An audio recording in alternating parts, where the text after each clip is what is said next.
Hey everyone, this is The Dialogue. Thanks for joining me. Please take a look at my Patreon page, which I put a link in the description below.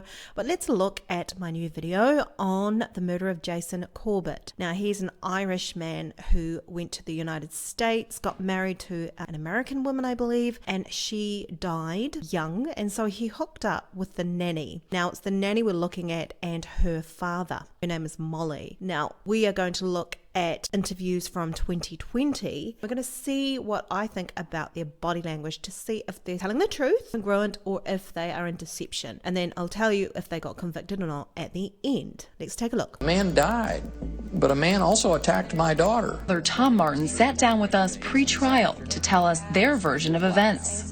What do you hope to get across today? The truth.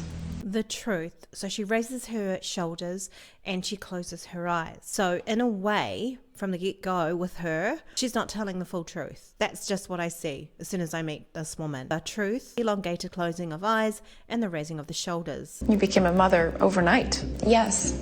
Were you in love with Jason? I was. Red flag. She had a bit of a pause there. You in love with Jason? Pause. I was. And there was a shoulder shrug. Were you in love with Jason? I was. Jason Corbett So it's not all that convincing. was growing addicted to the narcotic of domination. He was very controlling and he was very possessive. The first What you find is she's few months, you just kind of brush that off. she's soothing herself a lot, which doesn't really mean to say a lot whether she's in deception or telling the truth. If this happened, she's remembering his controlling ways and she's soothing herself. Right now she's in memory. I think, oh well, he just loves me so much. But those kind of things got worse. He was uncomfortable with you socializing? He was paranoid that I would develop some feelings for someone else. There does seem to be some congruency with what she's saying. He was worried you were going to leave him for another man. He was worried about a lot of things. So this is the father talking about Jason Corbett being a bit controlling. Repeatedly or engage in just various forms of, controlling behavior. So it's not all that convincing what he's saying there. He's saying one thing, but his body's saying something slightly different. To see her phone, look at her computer history, that sort of thing. Molly says the fights were escalating, and she says the kids witnessed them. And when he would get mad, what would he do? He would physically and verbally hurt her mom. Did you see him physically hurt her? Once or twice. What did you see? Punch him, hit him, push him. I mean, the kids are pretty quick with what they are saying, so that can be an indicator that they're telling the truth. But of course, it is also the thing that, hey, she could have actually coached them up to say that. Physical abuse become more frequent or more extreme? Everything became more frequent and more extreme except for the apologies. They became less frequent. Okay, so she's not happy with that little pull back of the mouth, the lips there.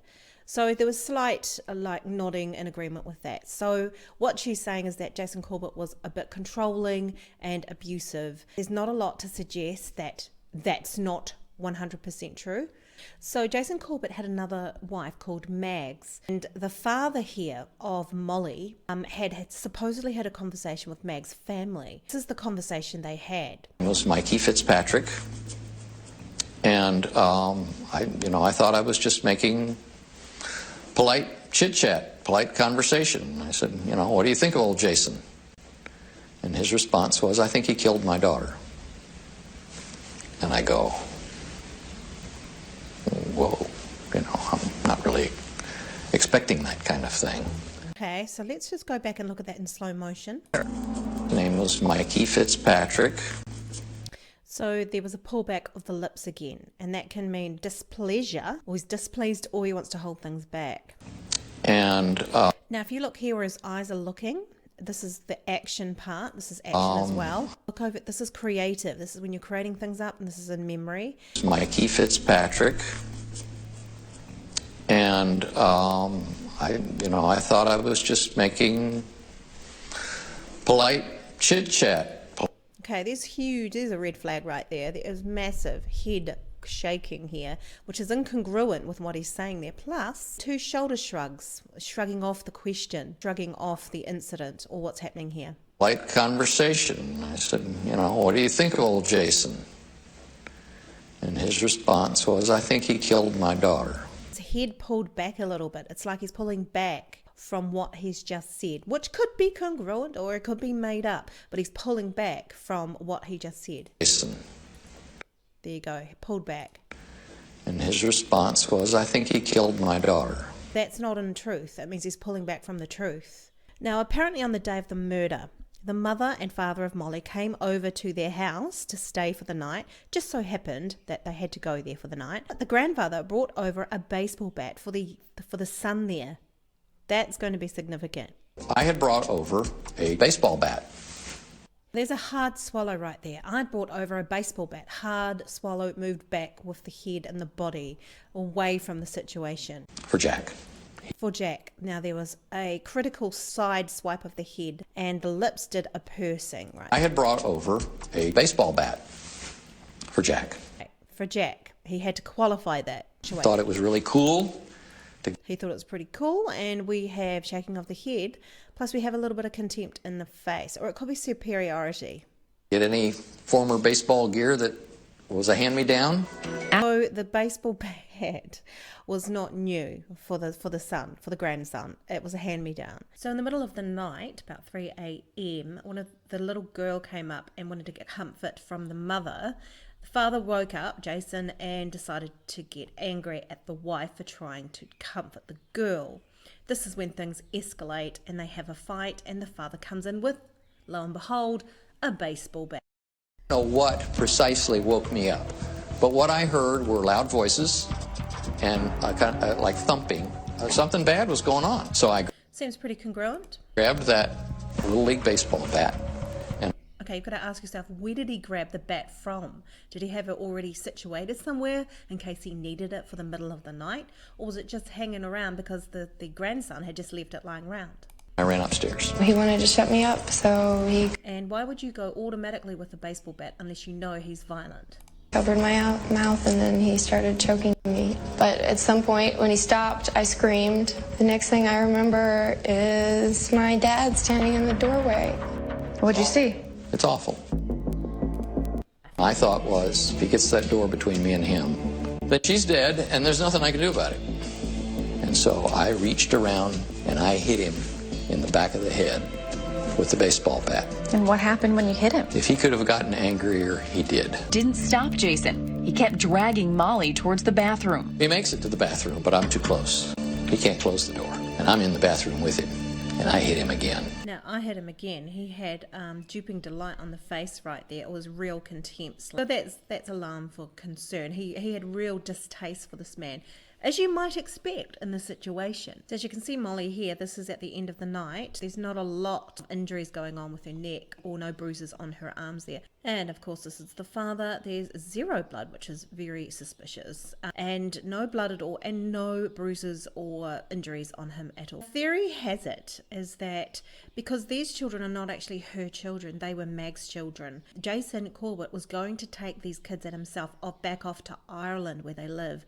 That would mean that she is no longer the mother of these kids because she was not even allowed to adopt them because Jason wouldn't allow it. That could be another motive here. How brutally was Jason beaten? It was horrific.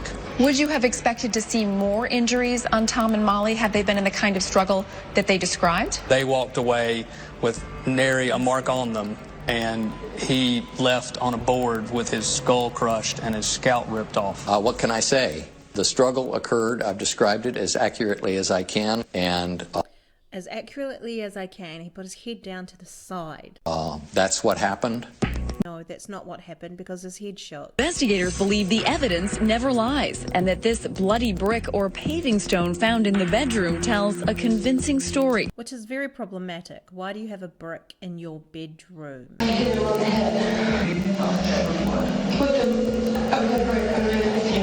Why would there be a paving stone in your bedroom? The kids and I were going to decorate a number of paving stones. Anyway.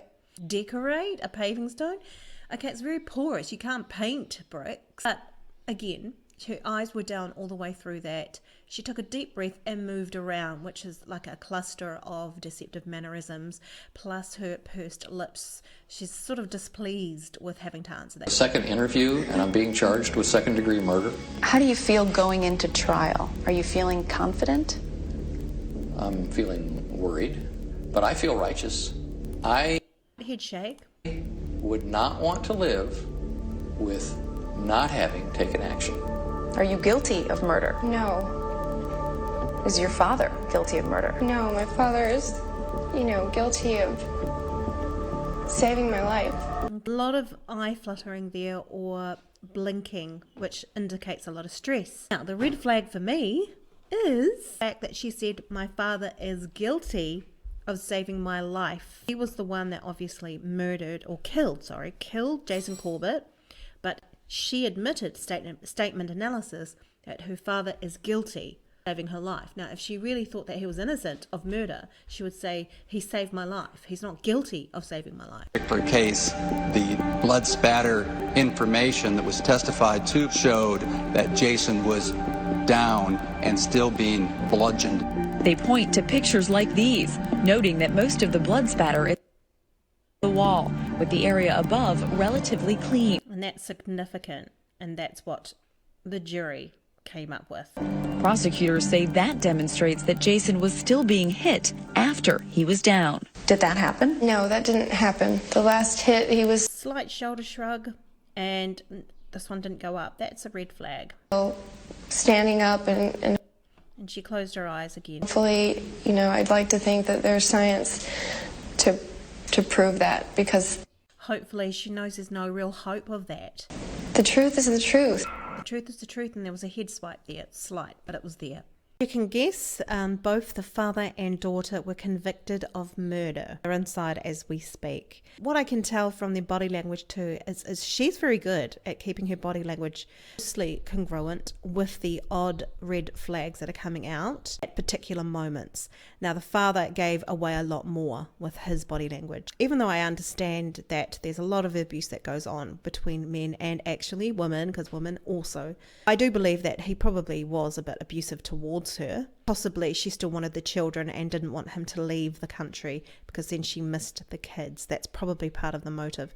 And it is a red flag when you've got a brick in your bedroom plus Dad comes up with a bat just like that. Bizarre. Anyway, I hope you enjoyed this video. Please check out my Patreon page and I have other videos up there. Ding my bell and subscribe and like. Cheers.